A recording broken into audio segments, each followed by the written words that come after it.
폴란드 북동부 평원은 지금 숨을 죽이고 있습니다.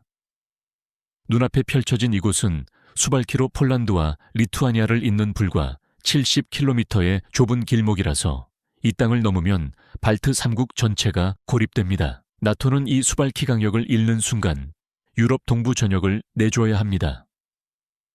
박준호 중사는 지금 K2PL의 포탑 안에서 열화상 조중영을 응시하고 있습니다.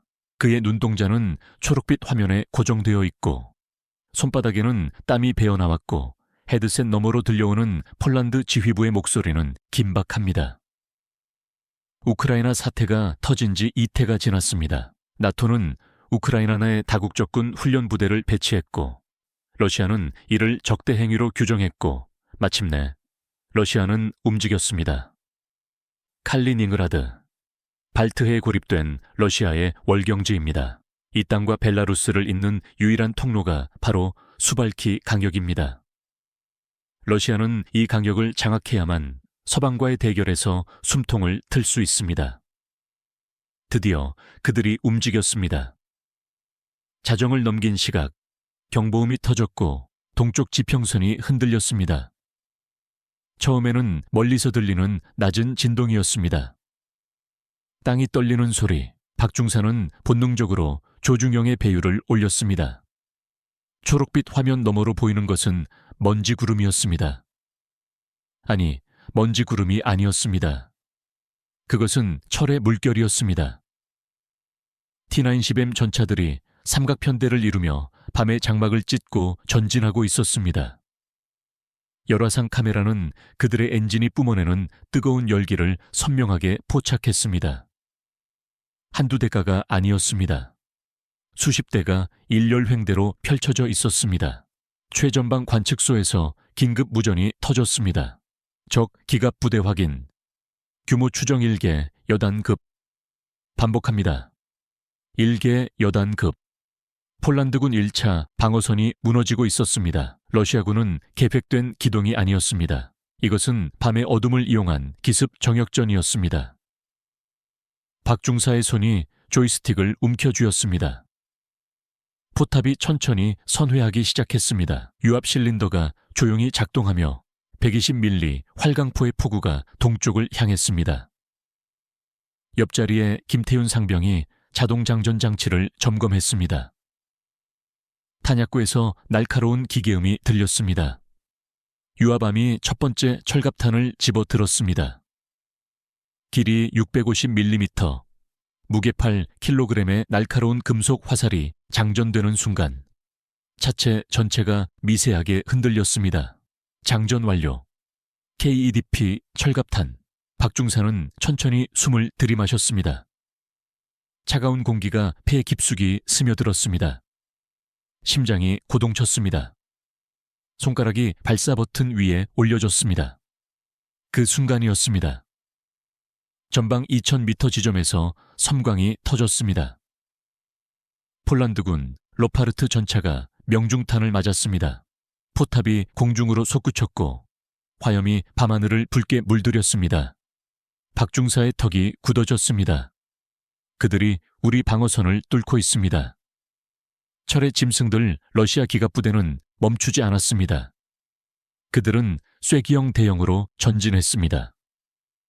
최신의 T-90M 전차들이 선두를 맡았고 뒤에는 구형 T-70이 뒤따랐습니다. 보병 전투차 BMP 3형도 함께 움직였습니다. 이것은 단순한 돌격이 아니었습니다. 교범에 나오는 완벽한 제대 기동이었습니다. 폴란드군 1차 방어선의 러파르트 2A 전차 4대가 응전했습니다. 하지만 러시아군의 수적 우위는 압도적이었습니다. 러파르트 한 대가 측면에서 날아온 대전차 미사일에 피격되어 멈춰 섰습니다. 반응 장갑이 폭발했지만 뒤이은 두 번째 미사일이 같은 지점을 관통했습니다. 승무원들이 탈출했지만 전차는 이미 불타오르고 있었습니다. 박중사의 헤드셋에서 폴란드 지휘관의 목소리가 터져 나왔습니다. 한국 부대, 지금 투입하라. 1차 방어선 붕괴 중. 반복한다. 즉각 투입하라. 박중사는 조종수에게 명령했습니다. 전진, 최대 속도, K2PL의 엔진이 포효했습니다. 1500마력의 디젤 엔진이 회전수를 끌어올렸습니다. 차체가 앞으로 튀어나갔습니다. 무게 55톤의 철 덩어리가 시속 70km로 가속했습니다. 능동형 형하장치가 지형의 기복을 실시간으로 감지하며 차체를 수평으로 유지했습니다. 포탑은 흔들림 없이 목표물을 추적했습니다. 박중사의 조준점이 전방 1800m 지점에 T9CBM을 포착했습니다. 레이저 거리 측정기가 작동했습니다. 1812m, 풍속 초속 3m, 목표물 이동 속도 시속 40km. 탄도 컴퓨터가 순식간에 계산을 마쳤습니다. 조준점이 미세하게 위로 이동했습니다. 박중사의 손가락이 발사 버튼을 눌렀습니다. 첫 번째, 포성 120mm 활강포가 불을 뿜었습니다. 포구에서 분출된 화염이 주변을 하얗게 밝혔습니다. 포신 내부에서 폭발한 장약이 철갑탄을 밀어냈습니다. 초속 1700m. 음속의 5배에 달하는 속도로 금속 화살이 날아갔습니다. 비행시간 1초 남짓. T9CBM의 포탑 전면이 관통되었습니다. 철갑탄의 텅스텐 합금 관통자가 반응 장갑을 무력화하고 주장갑을 뚫었습니다. 차체 내부로 침투한 금속 파편들이 탄약고를 강타했습니다. 그 순간 T9CBM이 내부에서 폭발했습니다. 포탑이 용접선을 따라 분리되며 하늘로 치솟았습니다. 10m 높이까지 솟아오른 포탑이 포물선을 그리며 떨어졌습니다. 차체에서는 검은 연기가 치솟았습니다. 김상병이 다음 탄을 장전했습니다. 자동 장전 장치가 다시 한번 작동했습니다. 유압 아미 탄약고에서 두 번째 철갑탄을 꺼내 장전실로 밀어 넣었습니다. 장전 시간 6초. 장전 완료. 박중사는 이미 다음 목표물을 포착하고 있었습니다. 전방 2100m, 좌측 10시 방향. 또 다른 T9CBM이 기동 중이었습니다. 조준, 고정, 발사. 두 번째 포성이 밤을 찢었습니다. 그러나 러시아군도 가만히 있지 않았습니다. 박중사의 K2PL을 향해 세 발의 포탄이 날아왔습니다. 첫 번째 포탄은 빗나갔습니다. 두 번째 포탄은 차체 전면을 스쳤습니다. 복합장갑이 충격을 견뎌냈습니다. 하지만 세 번째는 달랐습니다. 대전차 미사일이었습니다. 러시아 보병이 발사한 코르넷 대전차 미사일이 K2PL을 향해 직진하고 있었습니다. 초음속으로 접근하는 미사일의 적외선 신호를 차체의 센서가 포착했습니다. 경보음이 울렸습니다. 미사일 접근, 4시방향, 거리 200m. 그 순간 능동 파괴 체계가 작동했습니다. 차체 측면에 장착된 요격 발사기가 자동으로 회전했습니다. 레이더가 미사일의 궤적을 실시간으로 추적했습니다. 컴퓨터가 요격 지점을 계산했습니다. 발사. 소형 파편 발사체가 공중으로 튀어나갔습니다. 미사일과의 거리 15m 지점에서 폭발했습니다. 수천 개의 텅스텐 구슬이 산탄처럼 퍼졌습니다. 코르넷 미사일이 공중에서 산산조각 났습니다. 폭발. 하지만 K2PL로부터 10m 떨어진 지점에서였습니다. 충격파가 차체를 흔들었지만 피해는 없었습니다. 박중사는 잠시 숨을 고르고는 다시 조준경에 눈을 댔습니다. 아직 끝나지 않았습니다. 지옥의 무도회. K2PL 4대가 이제 전투에 완전히 돌입했습니다. 박중사의 전차는 선두에서 적 기갑부대의 중심을 향해 돌진했습니다. 좌우에서는 최소희가 지휘하는 두 번째 전차와 정중사의 세 번째 전차가 어무 사격을 퍼부었습니다. 한국군 전차들은 이동 중에도 명중률을 유지했습니다. 능동형 향가장치와 포 안정화 시스템이 시속 50km로 질주하는 상황에서도 조준점을 고정시켰습니다. T9CBM 한 대가 박중사의 전차를 향해 포탑을 선회했습니다. 하지만 늦었습니다. 박중사가 먼저 방아쇠를 당겼습니다. 철갑탄이 T9 10M의 포탑 측면을 관통했습니다. 차체가 멈춰섰고 해치에서 연기가 피어올랐습니다. 김상병이 다시 장전했습니다. 장전 완료. 다목적 대전차탄. 이번에는 탄종을 바꿨습니다. 성형 자격 탄두를 장착한 다목적 탄이었습니다. 이 탄은 보병 전투차나 벙커를 상대할 때 더 효과적이었습니다. 전방 1200m 지점에서 BMP 사명 2대가 보병을 하차시키고 있었습니다. 박중사는 조준점을 BMP에 맞췄습니다. 발사. 다목적 탄이 BMP의 차체를 강타했습니다. 성형 자격이 폭발하며 고열 금속 제트가 장갑을 뚫었습니다. 내부의 탄약과 연료가 유폭되며 BMP가 화염에 휩싸였습니다. 하지만 러시아군의 숫자는 여전히 압도적이었습니다. 우측에서 T-70 세대가 측면을 우회하려 했습니다. 정중사의 전차가 즉각 대응했습니다. 세 발의 연속 사격. T-70 2대가 격파되었고 나머지 한 대는 후퇴했습니다. 그러나 바로 그 순간이었습니다. 최소위의 전차가 대전차 미사일을 맞았습니다. 능동 파괴 체계가 첫 번째 미사일을 유격했지만 동시에 두 발이 날아왔습니다. 두 번째 미사일이 포탑 후면을 감타했습니다. 폭발.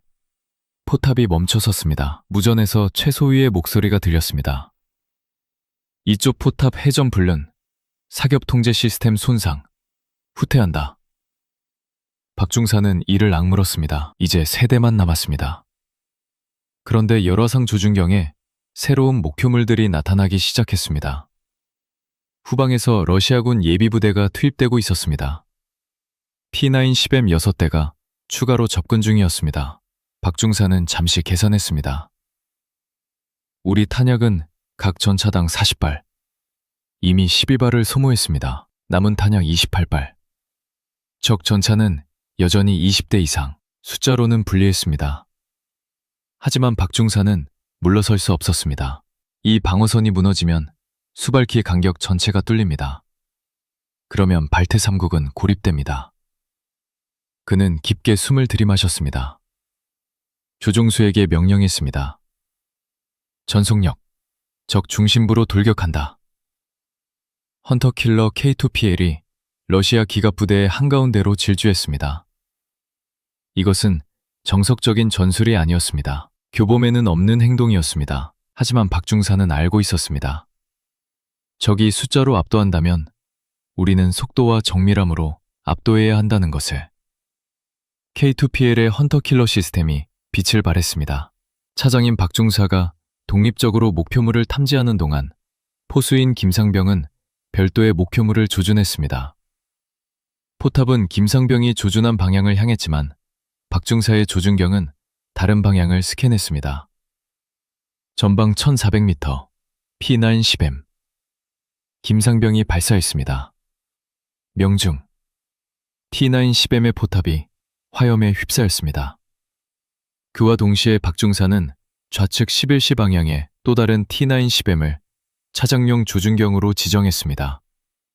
포탑이 자동으로 회전했습니다. 자동 장전 장치가 다음 탄을 장전하는 동안 포탑은 이미 새로운 목표물을 향하고 있었습니다. 장전 완료. 발사. 세 번째 T9 10M이 격파되었습니다. 전투가 시작된 지 4분. 박중사의 전차 한 대가 적 전차 5대를 격파했습니다. 정중사와 나머지 한 대의 전차도 맹렬히 사격을 퍼부었습니다. 한국군 전차 3대가 러시아 기갑부대의 대형을 갈라놓고 있었습니다. 러시아군은 혼란에 빠졌습니다. 그들은 이런 전술을 예상하지 못했습니다. 방어를 예상했는데 오히려 돌격이 들어왔습니다. 숫자로 압도하려 했는데 오히려 중심이 찢겼습니다. P9 10M 세대가 박중사의 전차를 포위하려 했습니다. 하지만 K2PL의 기동력이 그들을 따돌렸습니다. 후진, 우회전, 다시 전진. 능동형 현가장치가 급격한 방향 전환에도 차체를 안정시켰습니다. 박중사는 후진하면서도 포탑을 전방으로 고정한 채 사격했습니다. 후방 카메라가 지형을 실시간으로 보여줬습니다. 조종수는 카메라만 보고도 완벽하게 후진 기동을 했습니다. 600m 후진, 좌측으로 회피, 그리고 다시 전진. 적 전차 한 대가 박중사의 기동을 예측하고 선회했지만 이미 늦었습니다. 박중사의 차갑탄이 먼저 날아갔습니다. P9 10M의 포탑링이 관통되며 포탑 회전이 멈췄습니다. 전투는 계속되었습니다. 그런데 그 순간 하늘에서 무언가가 날아왔습니다. 하늘에서 온 죽음 배전차 미사일이었습니다. 하지만 지상에서 발사된 것이 아니었습니다. 러시아 공격 헬기 카우 52형이 저고도로 접근해 있었습니다. 박중사의 레이더 경보가 울렸습니다. 항공위협 3시방향, 거리 4km. 카우 52가 비크를 대전차 미사일을 발사했습니다. 두 발의 미사일이 동시에 날아왔습니다. 능동 파괴 체계가 작동했습니다.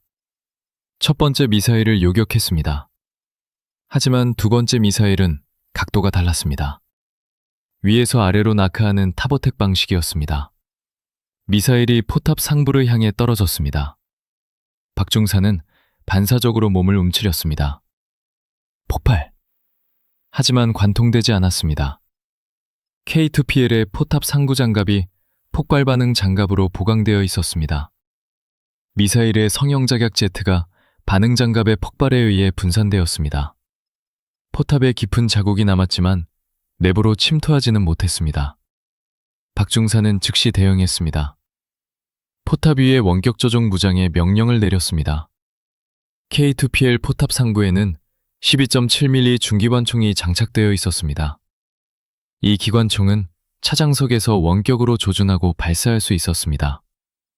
박중사는 조이스틱을 조작해 기관총을 하늘로 향하게 했습니다. 여러 상 조준경이 카우 52를 포착했습니다. 사격! 12.7mm 철갑 소위탄이 연속으로 발사되었습니다. 예관판이 밤하늘에 붉은 선을 그었습니다. 카우 52가 회피 기동을 했지만 기관총탄 여러 발이 로터블레이드와 동체를 강타했습니다. 카우 52가 연기를 뿜으며 고도를 잃었습니다. 헬기는 비틀거리다가 결국 2km 후방의 들판에 추락했습니다. 폭발음이 들렸습니다. 박중사는 다시 조준경으로 돌아왔습니다. 전투는 아직 끝나지 않았습니다. 최후의 순간 탄약이 바닥나고 있었습니다. 박중사의 전차는 이제 남은 탄약이 8발뿐이었습니다. 정중사의 전차도 비슷한 상황이었습니다. 하지만 러시아군도 한계에 다다르고 있었습니다. 처음 60대가 넘었던 러시아 기갑부대는 이제 20대 남짓만 남아 있었습니다. 그리고 그들은 더 이상 전진하지 못하고 있었습니다. K2P의 세대가 만들어낸 방어선을 돌파하지 못했습니다. 폴란드군 지휘부에서 무전이 들어왔습니다. 한국 부대, 잘 버텨줬다. 증원부대 도착 3분 전, 조금만 더 버텨라. 박중사는 고개를 끄덕였습니다. 3분. 그는 남은 탄약을 확인했습니다. 8발, 충분했습니다. 전방에서 T9 10M 4대가 마지막 돌격을 시도했습니다. 이것은 러시아군의 최후의 발악이었습니다. 그들도 알고 있었습니다. 지금 돌파하지 못하면 모든 것이 끝난다는 것을. 박중사는 조준경에 눈을 고정했습니다. 1500m, 첫 번째 목표. 발사. 영중. T9 10M 한 대가 멈춰섰습니다. 장전. 6초. 1300m. 두 번째 목표. 발사. 명중.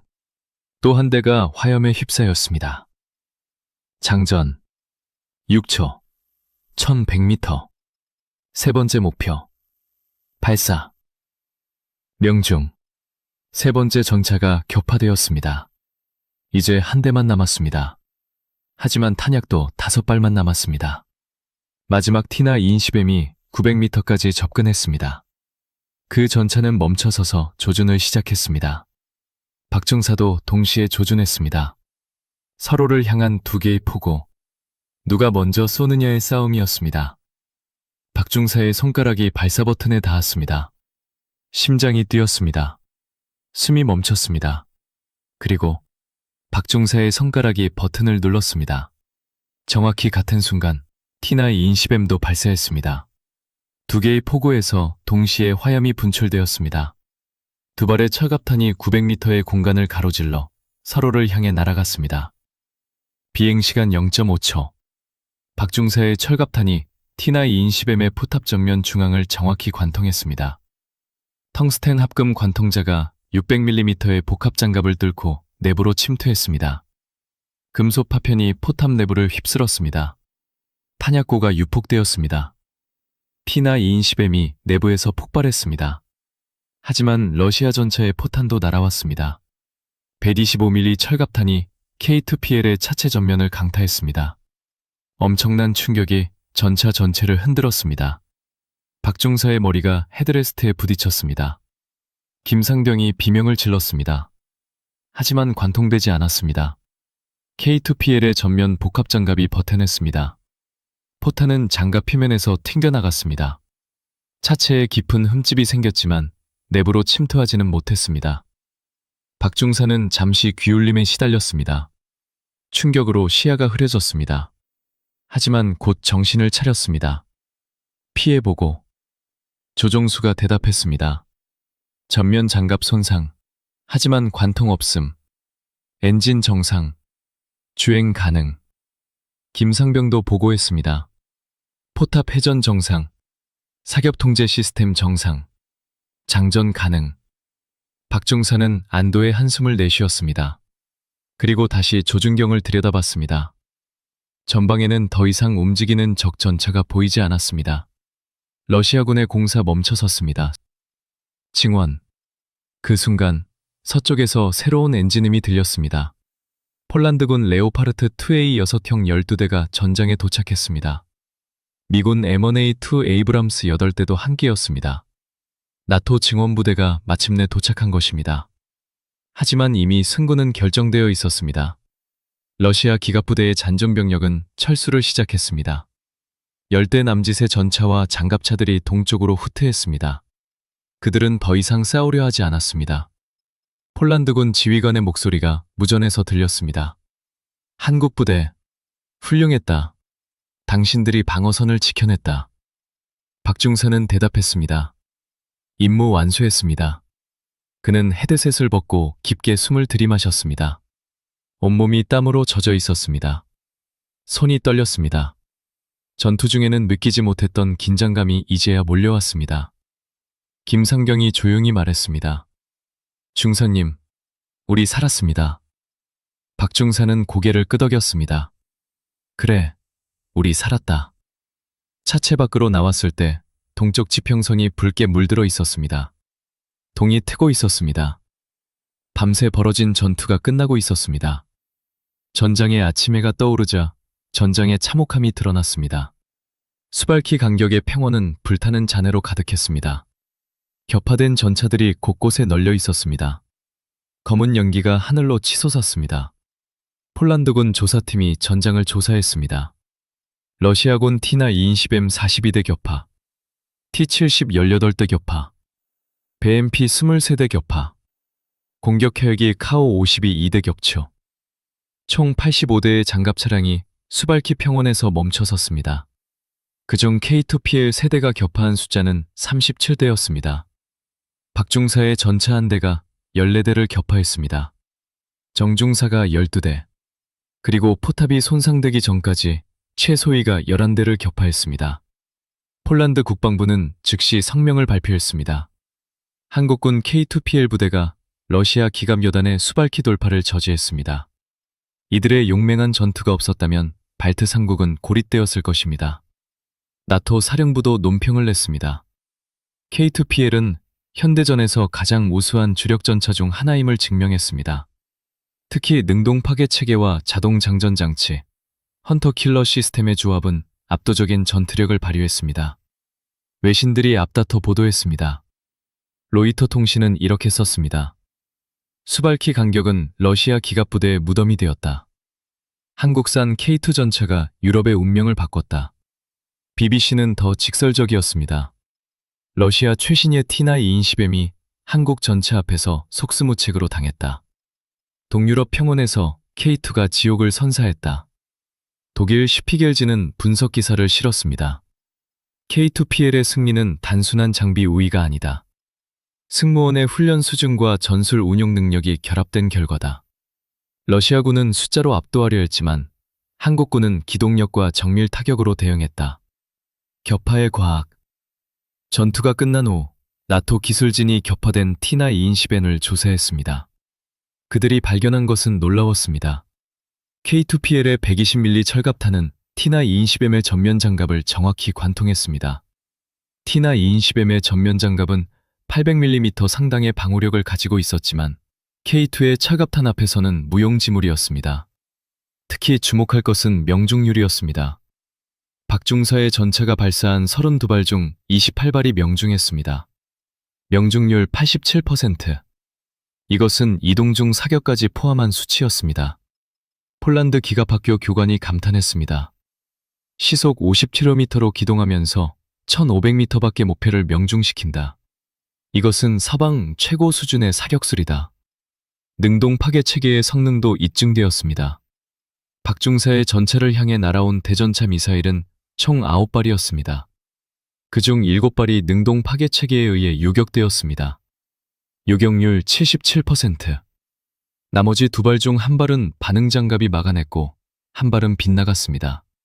결과적으로 K2PL은 단 1발의 대전차 미사일도 본 장갑까지 관통당하지 않았습니다. 미군 기갑부대 지휘관이 말했습니다. 이 정도 방어력이라면 현존하는 어떤 대전차 무기도 K2를 격파하기 어렵다. 적어도 정면에서는 불가능에 가깝다. 승무원들의 증언. 전투가 끝난 다음 날 기자들이 박중사를 인터뷰했습니다. 가장 긴박했던 순간이 언제였습니까? 박중사는 잠시 생각하다가 대답했습니다. 마지막 T910M과 대치했을 때였습니다. 서로 900m 거리에서 동시에 조준하고 있었죠. 누가 먼저 쏘느냐의 문제였습니다. 0.1초의 차이가 생과 사를 가를 수 있는 순간이었습니다. K2PL의 어떤 점이 가장 도움이 되었습니까? 박중사는 망설이지 않고 대답했습니다. 자동장전 장치입니다. 6초마다 새로운 탄을 장전할 수 있다는 것은 엄청난 이점입니다. 수동 장전이었다면 우리는 이길 수 없었을 겁니다. 그리고 능동 파괴 체계. 이게 없었다면 우리는 처음 3분 안에 격파되었을 겁니다. 김상병도 인터뷰에 응했습니다. 가장 놀라웠던 점은 헌터킬러 시스템이었습니다. 중사님이 다음 목표를 찾는 동안 저는 현재 목표를 사격할 수 있었습니다. 이것이 우리의 교전 속도를 2배로 만들었습니다. 정중사는 이렇게 말했습니다. 이동 중에도 조준점이 흔들리지 않았습니다. 능동형 현가장치가 지형의 모든 요철을 실시간으로 보정했습니다. 마치 정지 상태에서 사격하는 것 같았습니다. 러시아의 반응. 모스크바는 침묵했습니다.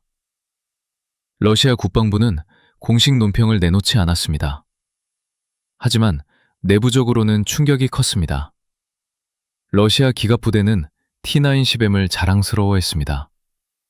이 전차는 서방의 어떤 전차와도 맞설 수 있다고 믿었습니다.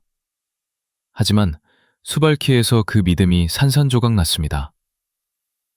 러시아 군사 전문가들이 분석했습니다. 우리는 숫자로 압도했다. 하지만 그들은 기술로 압도했다.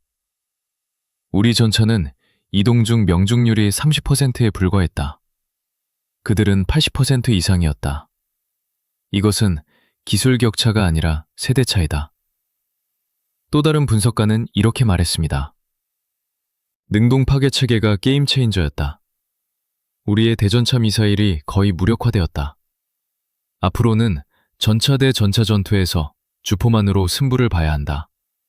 하지만 주포 성능에서도 우리가 밀렸다. 러시아 국방부는 긴급 회의를 열었습니다. 그들은 새로운 대책을 논의했습니다. 하지만 단기간에 기술 격차를 메우기는 어려웠습니다. 유럽의 안도 브뤼셀의 나토 본부는 안도했습니다.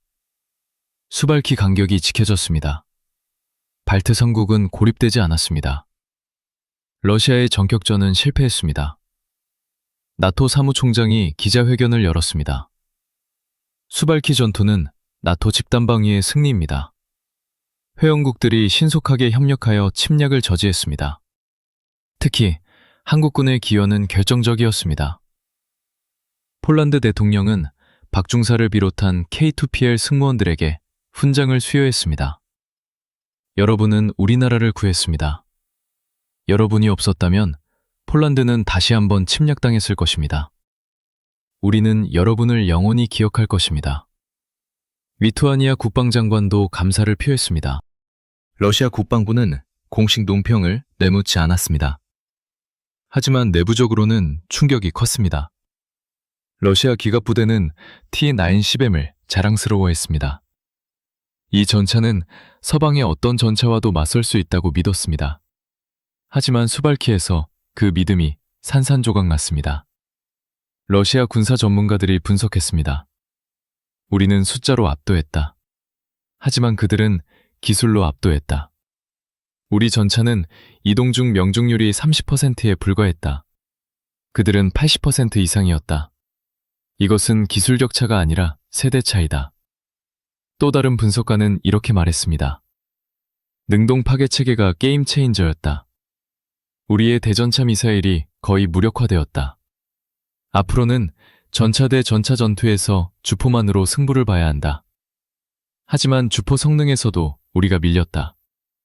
러시아 국방부는 긴급회의를 열었습니다. 그들은 새로운 대책을 논의했습니다. 하지만 단기간에 기술 격차를 메우기는 어려웠습니다. 유럽의 안도 브뤼셀의 나토 본부는 안도했습니다.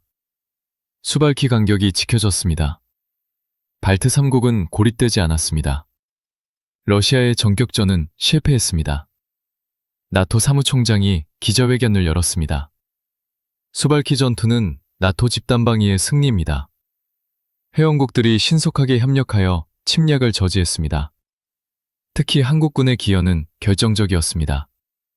폴란드 대통령은 박종사를 비롯한 K2PL 승무원들에게 훈장을 수여했습니다.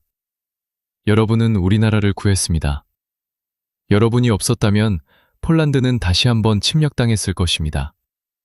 우리는 여러분을 영원히 기억할 것입니다. 리투아니아 국방장관도 감사를 표했습니다. 한국군이 우리의 생명선을 지켜줬습니다. 수발키가 뚫렸다면 우리는 고립되었을 것입니다. 우리는 한국의 영원한 빚을 졌습니다. 전차의 미래. 수발키 전투는 현대 기갑전의 교과서가 되었습니다. 세계 각국의 군사학교에서 이 전투를 분석했습니다. 그들이 주목한 것은 기술과 전술의 결합이었습니다.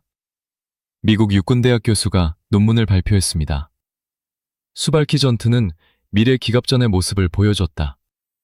숫자보다는 질이 중요하다. 자동화와 네트워크화가 핵심이다. 능동 파괴 체계는 이제 필수다. 영국 왕립군사학교도 비슷한 결론을 내렸습니다. 전차는 여전히 지상전의 핵심이다. 하지만 단순한 장갑과 화력만으로는 부족하다. 사격 통제, 방호 체계, 기동력의 균형이 필요하다. K2PL이 바로 그 균형을 보여줬다. 각국이 K2PL에 관심을 보이기 시작했습니다. 루마니아가 구매 의사를 밝혔습니다. 체코도 관심을 표명했습니다. 심지어 서유럽 국가들도 문의했습니다. 한국 방위산업체들은 주문 폭주에 시달렸습니다. 전장을 떠나며 일주일 후 박중사는 자신의 K2PL 앞에 서 있었습니다. 전차는 여전히 전투의 흔적을 간직하고 있었습니다. 차체 전면의 깊은 흠집, 포탑 상부의 미사일 자국, 곳곳에 팀 페인트. 하지만 이 전차는 여전히 작동했습니다.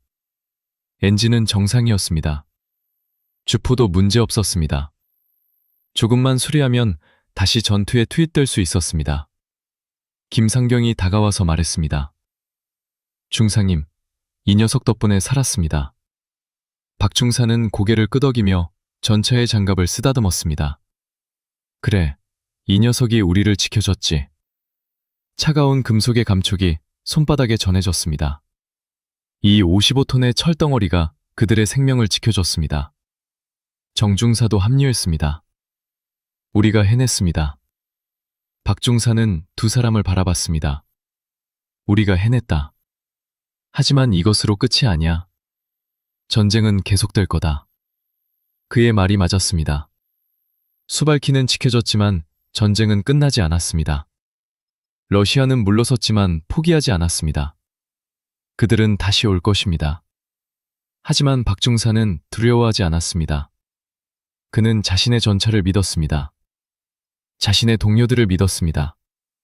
그리고 무엇보다 자신을 믿었습니다. 다음에 또 싸워야 한다면 우리는 다시 이길 거다. 그는 전차에 올라탔습니다. 해치를 닫았습니다. 엔진을 시동했습니다. 1500마력의 디젤 엔진이 포효했습니다. K2PL이 움직이기 시작했습니다. 서쪽으로, 기지로. 다음 전투를 준비하기 위해. 하지만 박중사는 알고 있었습니다. 수발키의 밤은 끝났지만 그들의 이야기는 계속될 것이라는 것을. 그리고 그 이야기는 아직 쓰이지 않은 채로 남아 있었습니다. 크렘린 궁전 지하 전쟁실은 무거운 침묵에 잠겨 있었습니다.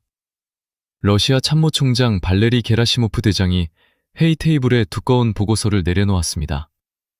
표지에는 붉은 글씨로 극비라고 쓰여 있었습니다. 수발키 작전 실패 분석 보고서.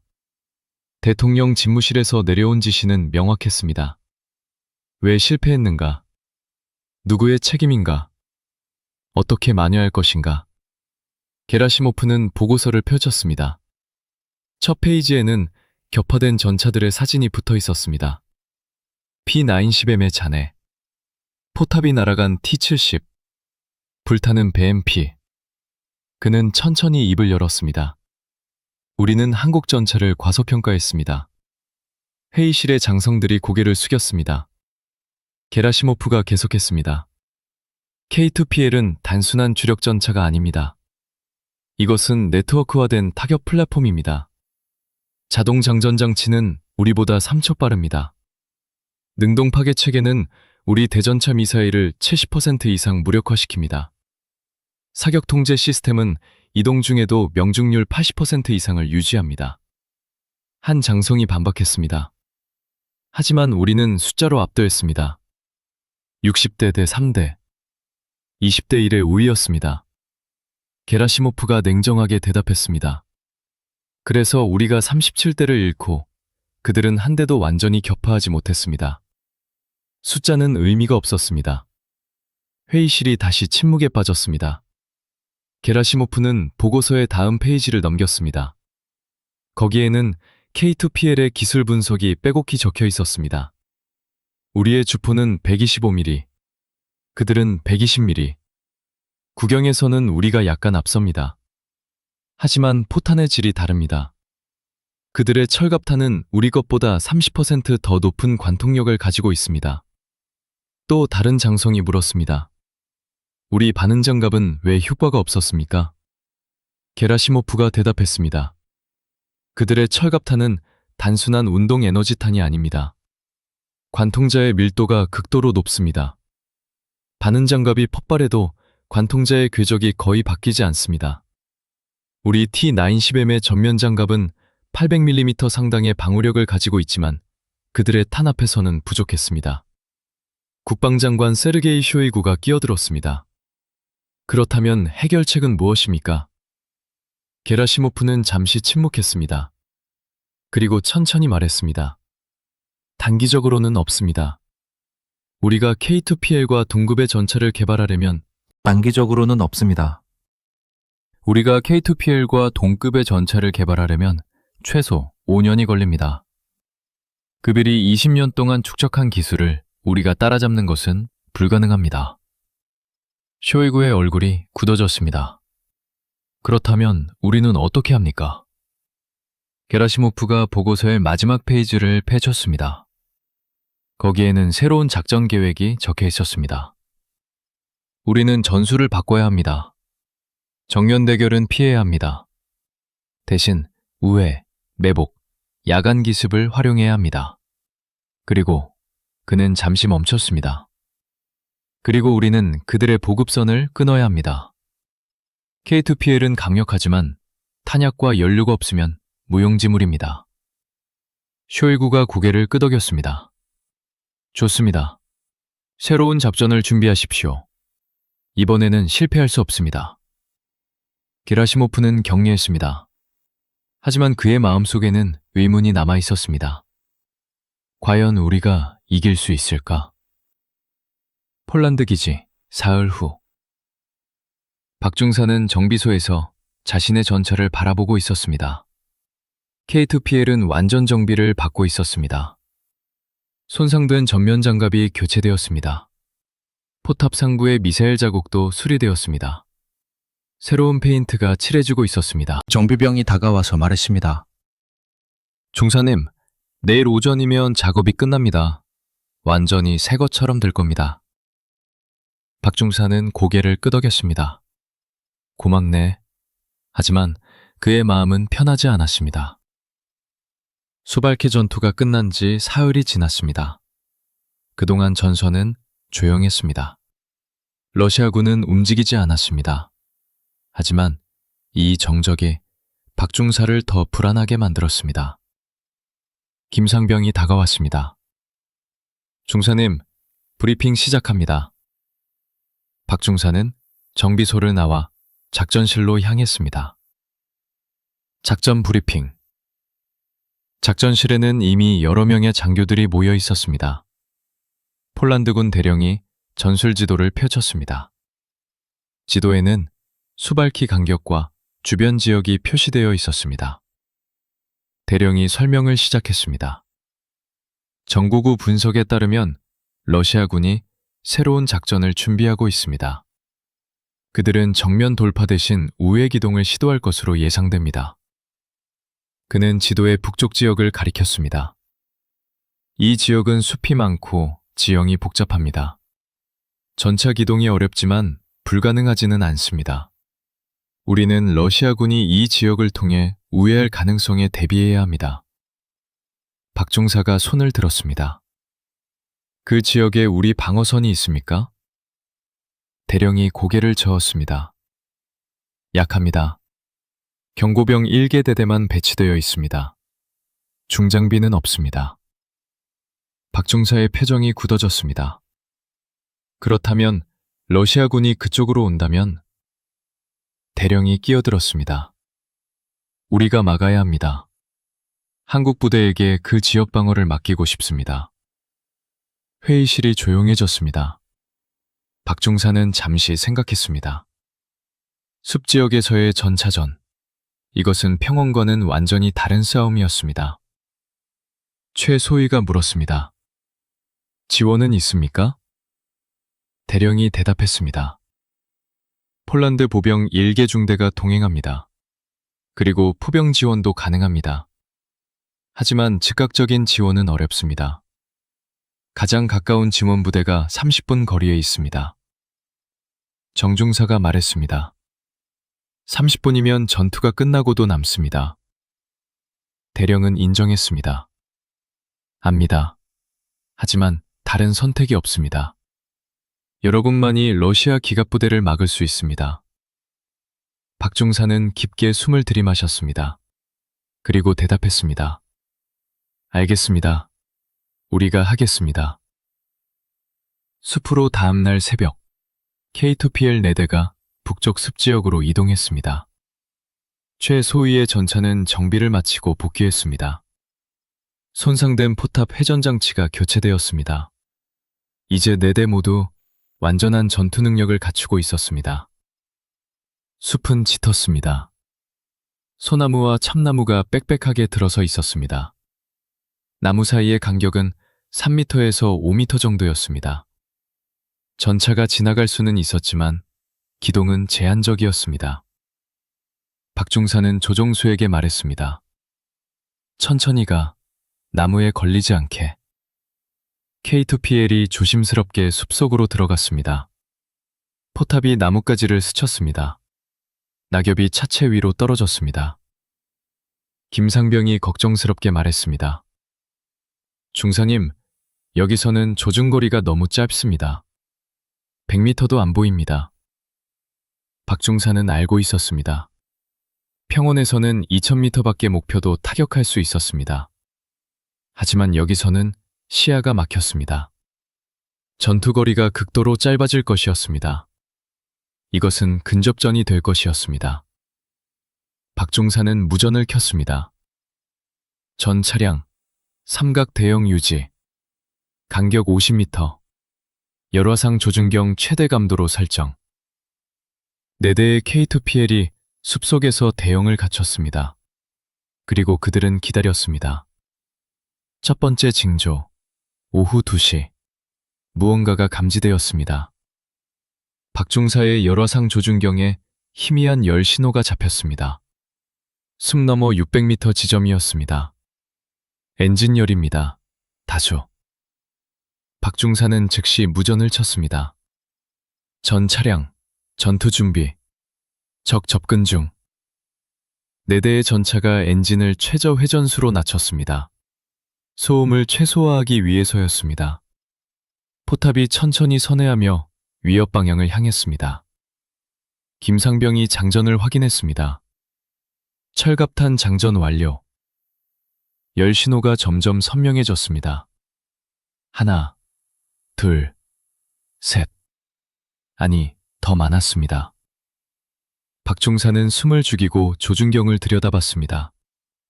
그리고 그들이 나타났습니다. T910M 8대가 나무 사이로 천천히 나타났습니다. 그들도 조심스럽게 움직이고 있었습니다. 포탑을 좌우로 흔들며 경계하고 있었습니다. 박중사는 거리를 측정했습니다. 450m. 너무 가까웠습니다. 너무 가까웠습니다. 이 거리에서는 누가 먼저 발견하느냐가 승패를 가를 것이었습니다. 박중사는 첫 번째 목표를 선택했습니다. 선두의 T910M. 조준점을 포탑 측면에 맞췄습니다. 손가락이 발사 버튼 위에 올려졌습니다. 그런데 바로 그 순간이었습니다. T910M이 멈춰섰습니다. 포탑이 박중사 쪽으로 천천히 돌아오기 시작했습니다. 그들이 우리를 발견했습니다. 박중사는 더 이상 기다리지 않았습니다. 전 차량, 사격 개시. 숲속의 지옥. 4발의 포탄이 동시에 발사되었습니다. 숲이 삼광으로 밝아졌습니다. 포성이 나무 사이를 울렸습니다. 새들이 놀라 날아올랐습니다.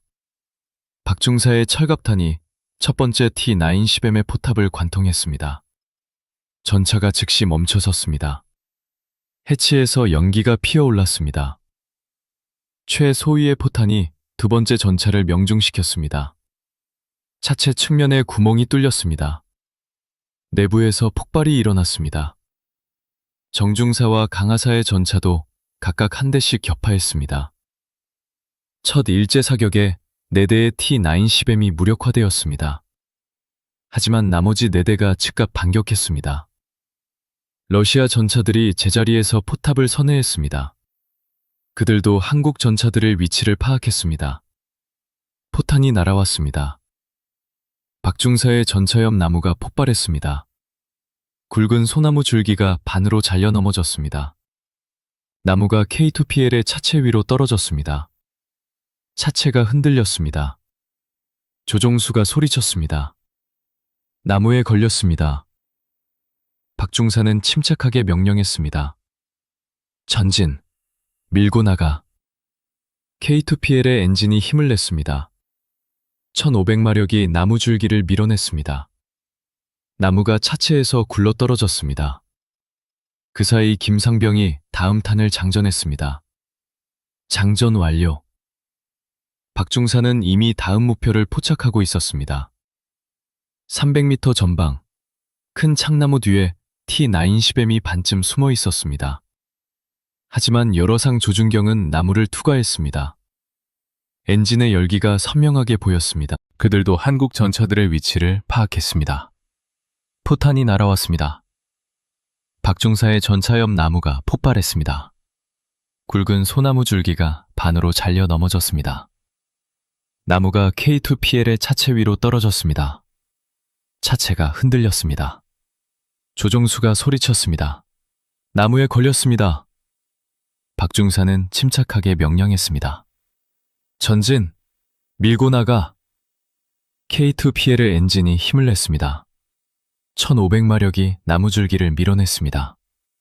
나무가 차체에서 굴러 떨어졌습니다. 그 사이 김상병이 바음탄을 장전했습니다. 장전 완료! 박중사는 이미 다음 목표를 포착하고 있었습니다. 300m 전방, 큰 참나무 뒤에 K9 10M이 반쯤 숨어 있었습니다. 하지만 열화상 조준경은 나무를 투과했습니다. 엔진의 열기가 선명하게 보였습니다. 박중사는 조준점을 나무 뒤의 전차에 맞췄습니다. 발사! 철갑탄이 나무를 관통했습니다.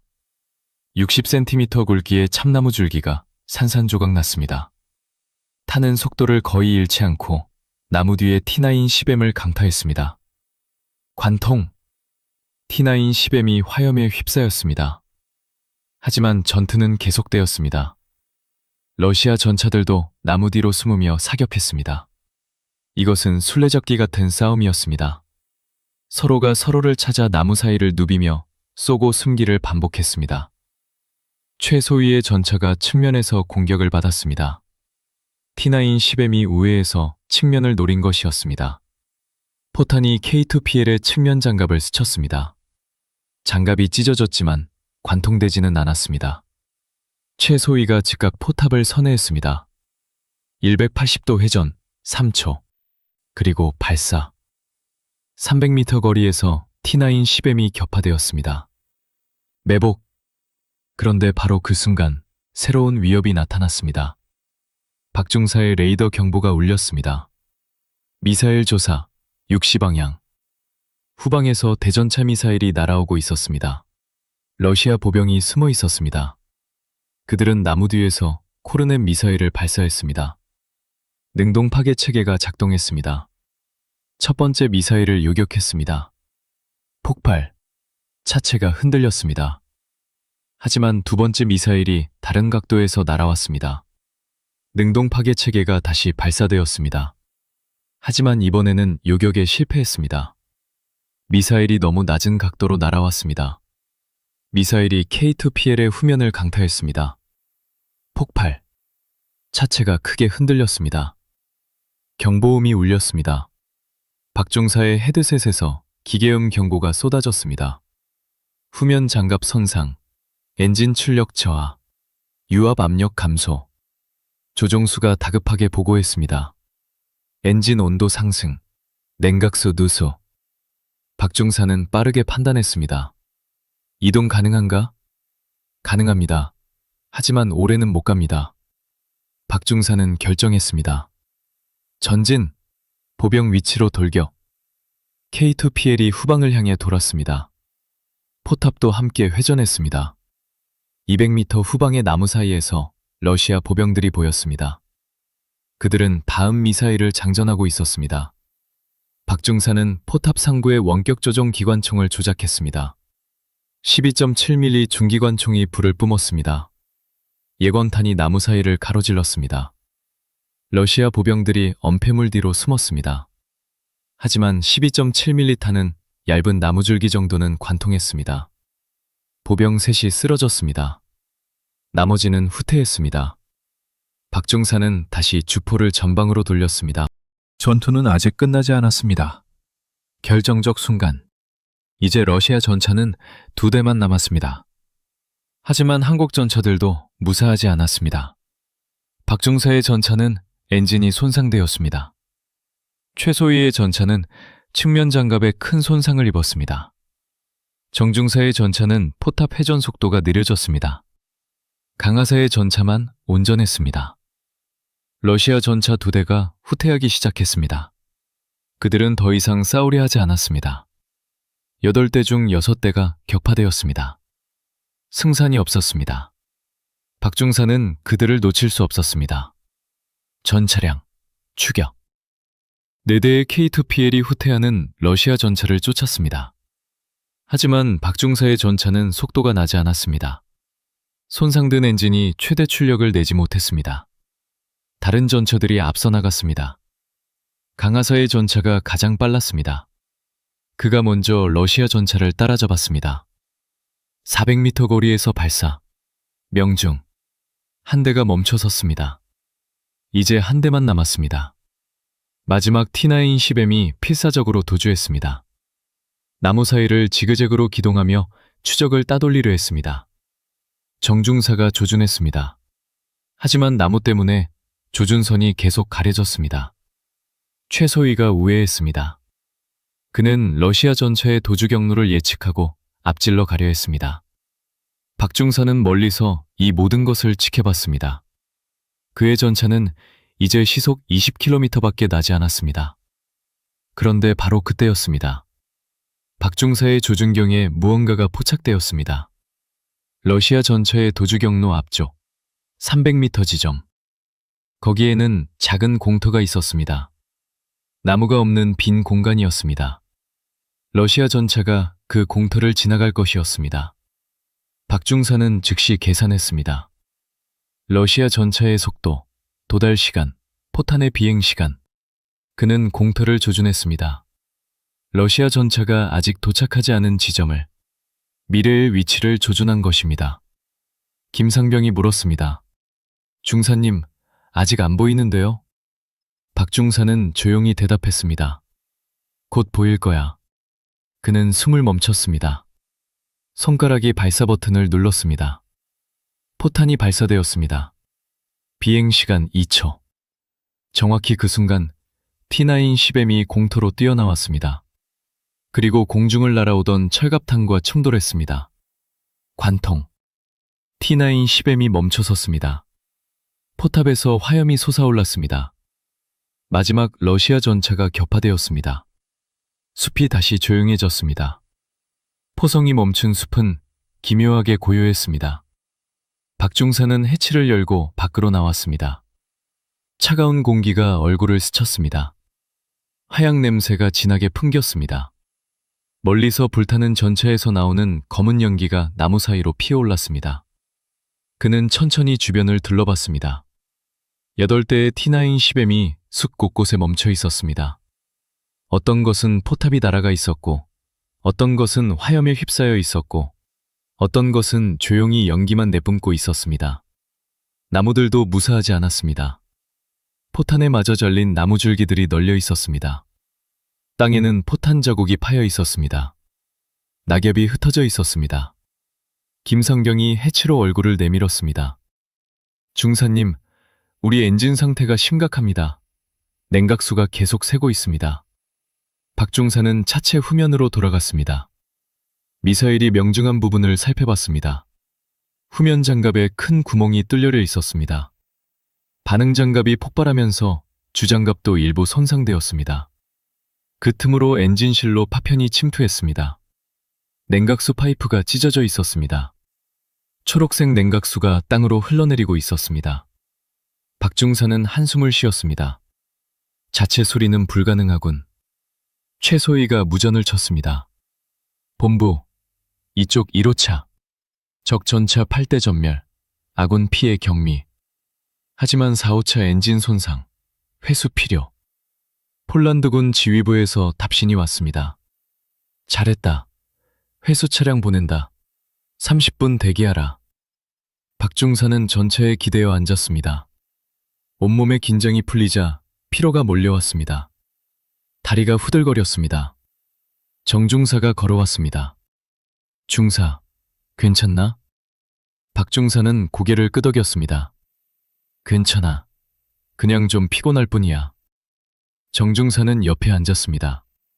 마지막 사격, 대단했어. 보이지도 않는 목표를 맞추다니. 박중사는 쓴웃음을 지었습니다. 운이 좋았을 뿐이야. 아니야, 그건 실력이었어.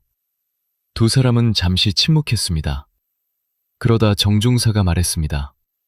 우리 며칠 사이에 16대를 격파했네. 박중사는 손가락으로 계산했습니다. 수발키에서 14대, 여기서 8대, 22대구먼. 정중사가 놀랐습니다. 아, 맞다. 22대. 박중사는 불타는 T9 10M을 바라봤습니다. 하지만 아직 끝나지 않았어. 러시아는 포기하지 않을 거야.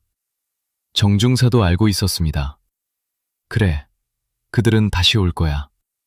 모스크바의 재계산. 크렘린 전쟁실에서 긴급회의가 다시 소집되었습니다. 게라시모프 참모총장이 새로운 보고서를 내놓았습니다. 표지에는 역시 극비라고 쓰여 있었습니다. 북부 우회 작전 실패 분석. 쇼이구 국방장관이 보고서를 펼쳤습니다.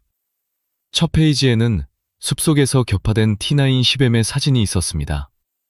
쇼이구가 낮은 목소리로 물었습니다. 또 실패했습니까?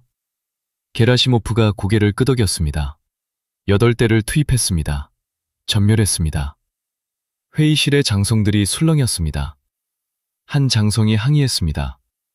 어떻게 또 전멸입니까? 이번에는 숲 지형이었습니다. 전차전의 불리한 지형이었습니다. 우리가 유리했어야 합니다. 게라시모프가 차갑게 대답했습니다. 그들의 열화상 조준경은 나무를 투과합니다. 우리는 나무 뒤에 숨었지만 소용없었습니다. 그들은 우리를 선명하게 볼 수 있었습니다. 다른 장성이 물었습니다. 그렇다면 우리는 어떻게 해야 합니까? 게라시모프는 잠시 침묵했습니다. 그리고 천천히 말했습니다. 우리는 전차로 그들을 이길 수 없습니다. 회의실이 충격에 빠졌습니다. 쇼이구가 날카롭게 물었습니다. 그게 무슨 말입니까? 우리 T9 10M이 세계 최고라고 하지 않았습니까? 게라시모프가 대답했습니다. 그건 서방 전차와 비교했을 때입니다. 하지만 K2PL은 다릅니다. 이 전차는 우리가 예상했던 것보다 한 세대 앞서 있습니다. 쇼이구가 책상을 쳤습니다. 그렇다면 해결책은 무엇입니까? 우리가 계속 질 수는 없습니다. 게라시모프는 보고서의 다음 페이지를 넘겼습니다. 우리는 전술을 완전히 바꿔야 합니다. 전차 대 전차 전투를 피해야 합니다. 대신 그는 새로운 작전 지도를 펼쳤습니다. 대신 우리는 그들의 약점을 공략해야 합니다. 약점. 쇼이구가 몸을 앞으로 기울였습니다. 약점이라니. K2PL에 약점이 있습니까? 게라시모프가 설명했습니다. K2PL은 강력합니다. 하지만 완벽하지는 않습니다. 첫째, 그들은 숫자가 적습니다. 폴란드에 배치된 K2PL은 16대뿐입니다. 그는 지도를 가리켰습니다. 둘째, 그들의 보급선이 길습니다. 탄약과 연료는 독일에서 운송됩니다. 이 보급로를 끊으면 그들은 싸울 수 없습니다. 한 장성이 물었습니다. 하지만 보급로는 나토가 철저히 방어하고 있습니다. 게라시모프가 미소 지었습니다. 그래서 우리는 특수부대를 투입합니다. 그는 새로운 계획서를 펼쳤습니다. 스페츠나츠 공수강습작전. 우리는 보급 집결지를 직접 타격합니다. 전차가 아니라 보급품을 파괴합니다. 쇼이구의 눈이 빛났습니다. 계속하십시오. 게라시모프가 설명을 이어갔습니다. 동시에 우리는 대규모 포병 공격을 실시합니다. 24시간 동안 집중 포격으로 그들의 방어선을 마비시킵니다. 그 사이에 우리 기갑부대는 남쪽으로 우회합니다. 그는 지도의 남쪽 구역을 가리켰습니다. 이 지역은 방어가 약합니다. 한국 전차가 없습니다. 우리가 여기를 돌파하면 수발키 간격 전체를 우회할 수 있습니다. 쇼이구가 고개를 끄덕였습니다.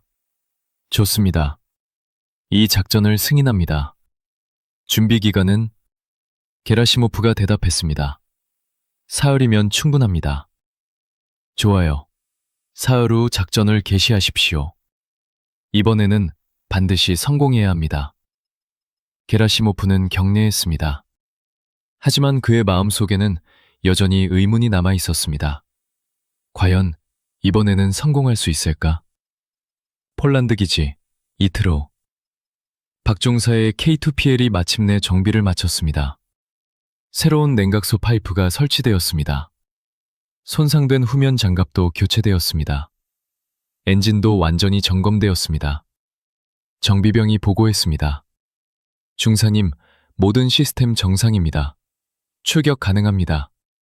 박종사는 만족스럽게 고개를 끄덕였습니다. 수고했네. 그는 전차에 올라타 엔진을 시동했습니다. 디젤 엔진이 힘차게 돌아갔습니다. 이상 없었습니다. 김상병이 물었습니다. 중사님, 다음 임무는 뭡니까? 박중사는 작전 명령서를 꺼냈습니다. 대기 명령이야. 러시아군이 조용해. 너무 조용해서 오히려 불안하지. 김상병도 동의했습니다. 맞습니다. 뭔가 준비하고 있는 것 같습니다. 박중사는 동쪽 지평선을 바라봤습니다. 그래, 그들은 분명 뭔가 계획하고 있어. 폭풍전야, 그날 밤. 나토 정찰 위성이 이상한 움직임을 포착했습니다. 벨라루스 국경지대에서 러시아군이 대규모로 집결하고 있었습니다. 전차 150배 이상, 자주포 60문 이상, 병력 5,000명 이상. 나토 정보부가 긴급 분석을 실시했습니다. 폴란드군 정보장교가 브리핑을 진행했습니다. 러시아군이 대규모 공세를 준비하고 있습니다. 규모로 보아 이번에는 제한 공격이 아닙니다. 전면 공세입니다. 한 장교가 물었습니다. 공격 시기는? 정보장교가 대답했습니다. 2, 3일 이내로 추정됩니다. 또 다른 장교가 물었습니다. 주 공격 방향은? 정보장교가 지도를 가리켰습니다. 불명확합니다. 그들은 여러 방향에 병력을 분산 배치하고 있습니다. 기만일 수도 있고 다방면 동시 공격일 수도 있습니다. 회의실이 긴장감에 휩싸였습니다. 폴란드군 사령관이 말했습니다. 전 부대 최고 경계태세를 발령합니다. 한국 부대는 기동 예비대로 대기합니다. 어느 방향에서 주공격이 오든 즉각 대응할 수 있도록 준비하십시오. 박중사가 손을 들었습니다. 사령관님, 우리 탄약 보급 상태는 어떻습니까? 사령관이 잠시 머뭇거렸습니다. 충분합니다. 각 전차당 40발씩 보급했습니다.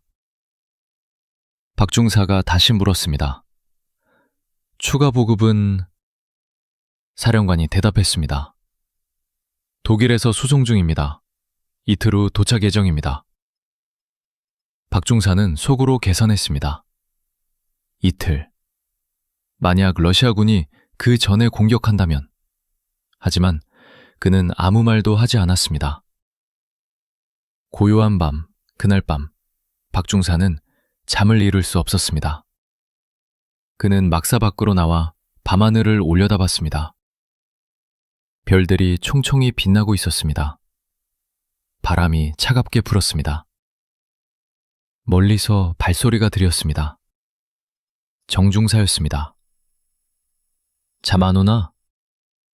박중사가 대답했습니다. 그래, 너도.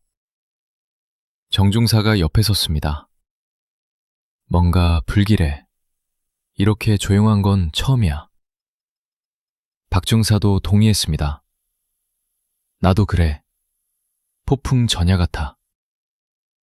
두 사람은 한동안 말없이 동쪽을 바라봤습니다. 정중사가 조용히 물었습니다. 이번에도 이길 수 있을까? 박중사는 잠시 생각했습니다. 그리고 대답했습니다. 모르겠어.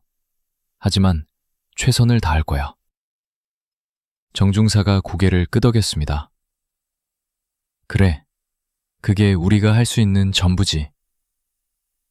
바람이 더 세게 불었습니다.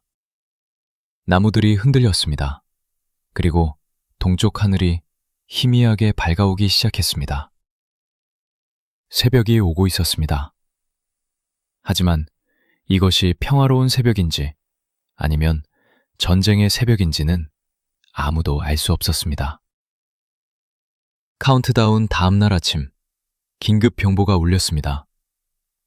박중사는 잠에서 깨어 즉시 전투복을 입었습니다. 30초 만에 준비를 마쳤습니다. 막사 밖으로 뛰어나가자 사이렌이 울리고 있었습니다. 병사들이 각자의 전차로 달려가고 있었습니다. 김상병이 소리쳤습니다. 중사님, 러시아군이 움직입니다. 박중사는 작전실로 달려갔습니다. 작전실의 스크린에는 미성 영상이 떠 있었습니다. 러시아군 중대가 국경을 향해 이동하고 있었습니다. 정보장교가 설명했습니다. 오전 06시부터 움직이기 시작했습니다. 전차 150배, 장갑차 300대 이상, 남쪽으로 이동 중입니다. 사령관이 물었습니다. 목표는? 정보장교가 지도의 남쪽 구역을 가리켰습니다. 이 지역으로 추정됩니다.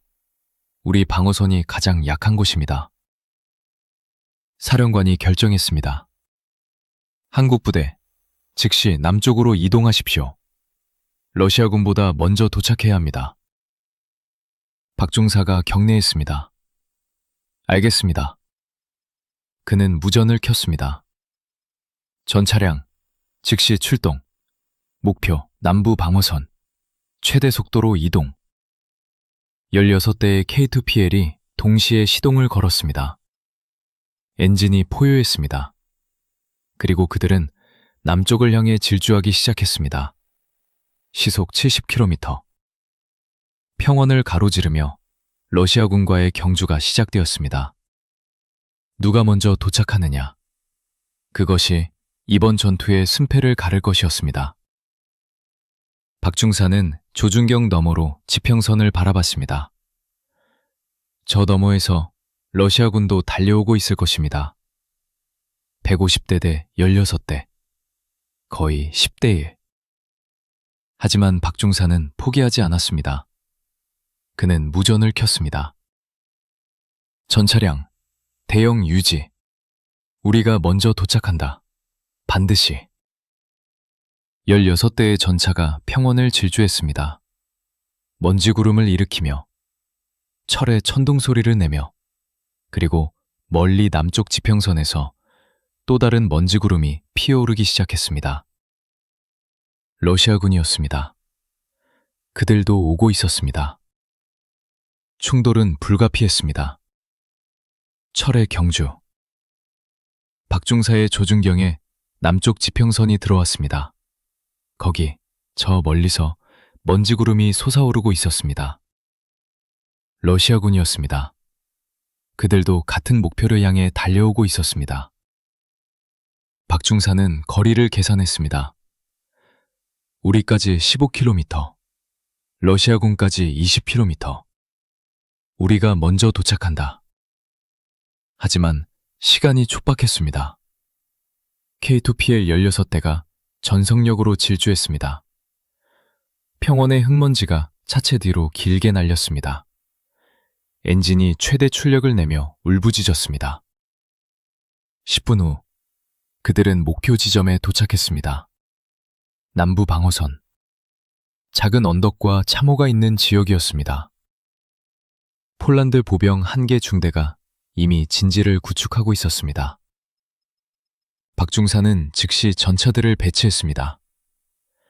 1소대 좌익, 2소대 중앙, 3소대 우익. 언덕 사면을 이용해 선체 엄폐. 16대의 K2PL이 삼각형 방어 대형을 갖췄습니다. 언덕의 경사면 뒤에 차체를 숨기고 포탄만 노출시켰습니다. 이것은 헤다운 포지션이라 불리는 전술이었습니다. 최소위가 무전을 쳤습니다. 적부대 시야 확보. 거리 8km. 접근 중. 박중사는 쌍안경으로 확인했습니다. 러시아군 종대가 평원을 가로질러 오고 있었습니다. 먼지 구름 속에서 전차들의 실루엣이 보였습니다. P90M, T70, BMP. 끝없이 이어지는 철의 행렬이었습니다. 김상병이 긴장한 목소리로 말했습니다. 중사님, 숫자가 너무 많습니다. 박중사는 침착하게 대답했습니다. 숫자는 중요하지 않아. 우리가 먼저 자리를 잡았어. 이제 그들이 우리를 향해 올라와야 해.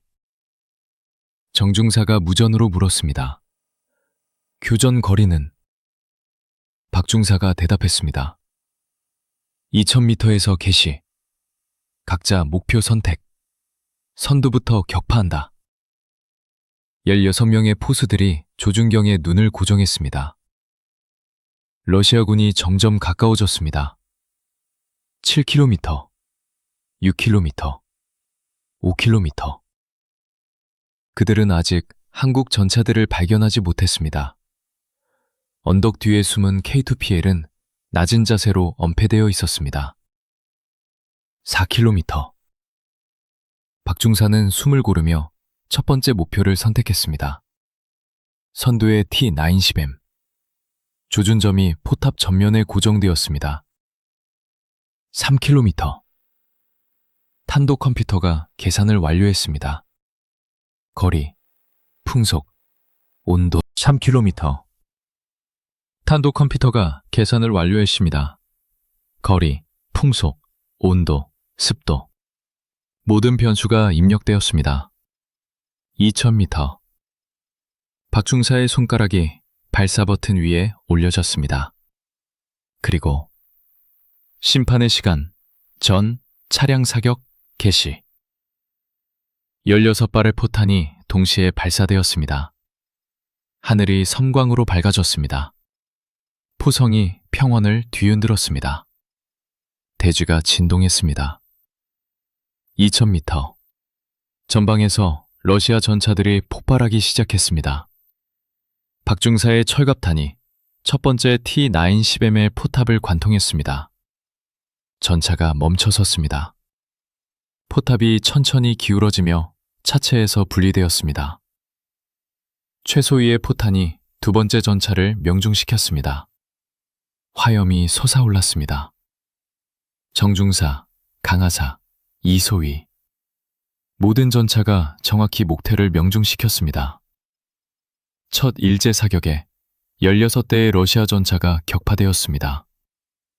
자동 장전 장치가 작동했습니다. 6초. 두 번째 일제 사격. 16대가 더 멈춰섰습니다. 러시아군 종대가 혼란에 빠졌습니다.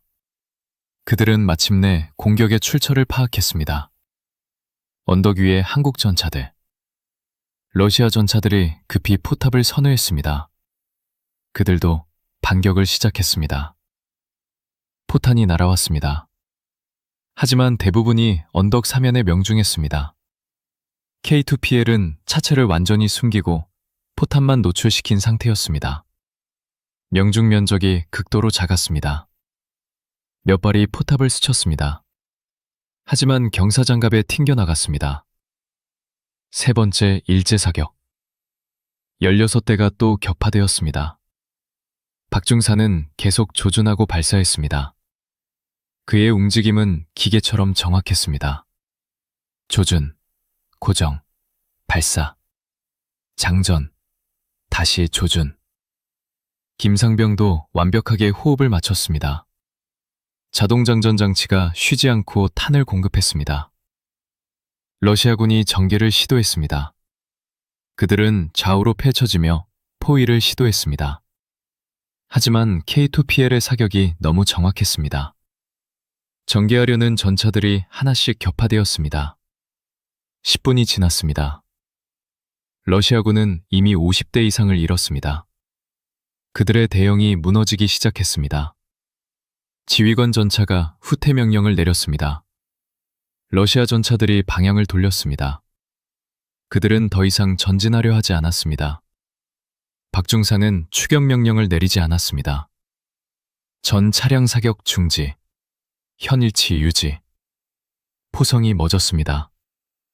평원에는 격파된 러시아 전차들이 널려 있었습니다. 연기가 하늘로 치솟았습니다. 박중사는 탄약 잔량을 확인했습니다. 각 전차당 평균 20발 소모, 잔량 20발, 충분했습니다. 승리의 대가. 전투가 끝났습니다. 나토 정찰기가 전장을 촬영했습니다. 58대의 러시아 전차가 격파되었습니다. 나머지는 후퇴했습니다. 한국군 K2PL은 단 한 대도 완전히 격파되지 않았습니다. 세 대가 포탑에 경미한 손상을 입었지만 모두 전투 계속이 가능했습니다. 폴란드 대통령이 직접 전화를 걸어왔습니다. 여러분이 또 한 번 우리를 구했습니다. 이번 전투로 러시아의 대공세가 완전히 좌절되었습니다.